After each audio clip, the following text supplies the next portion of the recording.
সবুজ চাদরে ঢাকা এক বিশাল জমি, নেই আগাছার সমস্যা, নেই কীটনাশকের ঝুঁকি, আর পানির অপচয়ও নেই। এমন জমি থেকেই উঠে আসছে সতেজ বিষমুক্ত সবজি। একসময় কৃষকদের মনে প্রশ্ন ছিল, কীটনাশক ছাড়া কি ফসল ফলানো সম্ভব? কিন্তু চট্টগ্রামের কিছু উদ্যমী কৃষক দেখিয়ে দিচ্ছেন, নতুন এই পথে সবজি চাষে বিপ্লব ঘটানো সম্ভব। অন্য পলিথিনগুলো যেমন পরিবেশের ক্ষতি করে, কিন্তু এগুলো আস্তে আস্তে কালের পরিক্রমে মাটির সাথে মিশে যাবে। এই জাতীয় প্রযুক্তি ব্যবহার করে এই টমেটোগুলো চাষ করা হচ্ছে। টমেটো না, উচ্চমূল্যের যে কোনো ফসল বর্তমানে চাষ করা হচ্ছে এখানে। চট্টগ্রামের আনোয়ারা, পটিয়া ও কর্ণফুলী উপজেলার কৃষকেরা মালচিং পদ্ধতি ব্যবহার করছেন। এটি একটি পরিবেশ বান্ধব ও বিষমুক্ত সবজি চাষের পদ্ধতি, যা চীন ও জাপানে বেশ জনপ্রিয়। এই পদ্ধতিতে প্রধানত মালচিং পেপার ব্যবহার করা হয়, যা মাটির উপর একটি সুরক্ষা স্তর তৈরি করে। আমি মালচিং করার পর আমার আল্লাহর রহমতে আমার ফলন খুব ভালো হয়েছে। এবছর আমার 2 লক্ষ টাকা মনে আশা করি যায়নি, 2 লক্ষ টাকা কাছাকাছি ভিতরে আমার ফলাফল আসি গেছে।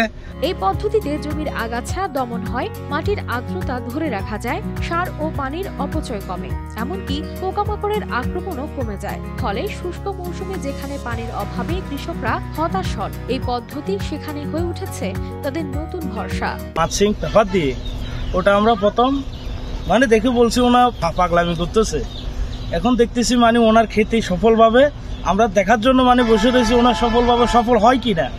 এখন দেখতেছি ওনার সফল হয়েছে, আগামীতে আমরা করার জন্য এই পদ্ধতিতে আমরা রেডি। আগে কীটনাশক ব্যবহারে ফসল চাষ করলেও লাভের মুখ তেমন দেখা যেত না, কিন্তু মালচিং পদ্ধতিতে খরচ কমে যাওয়ায় ও উৎপাদন ভালো হওয়ায় এখন আর্থিকভাবে লাভবান হচ্ছেন কৃষকরা। এখন বলতেছে আমাদের কাছে আসতেছে পদ্ধতি জানার জন্য, এখন আমাদের কাছে আসতেছিল ভাই এগুলা কেমনে করছে, আমরা বলছি এরকম আমরা সুফল পাইছি, এরা দেখতেছে, এখন এরা আসতেছে আমাদের কাছে।